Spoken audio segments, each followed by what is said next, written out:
دائما تسمعون هذا الصوت اثناء النوم.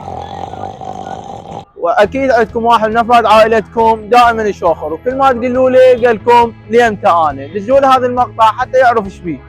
وهاي دلاله على انقطاع النفس الانسدادي النومي من الامراض الشائعه بكل العالم. راح نكمل سلسله الامراض ويا اخصائي الباطنيه والجهاز التنفسي الدكتور عباس حمد. انقطاع النفس الانسدادي النومي هو الشكل الأكثر شيوعًا من اضطرابات التنفس المرتبطة بالنوم، حيث يتوقف تنفس المصابين بهذا المرض بشكل متكرر أثناء نومهم ثم يعود مرة أخرى، ويحدث هذا نتيجة ارتخاء في عضلات الحلق مما يسبب انسداد في مجال التنفس. الأعراض: من أهم أعراض انقطاع النفس الانسدادي النومي هو الشخير، حيث يعتبر من أهم المؤشرات على هذا المرض، بالإضافة إلى نوبات ملحوظة من توقف التنفس أثناء النوم، وكذلك زيادة في عدد مرات التبول الليلي.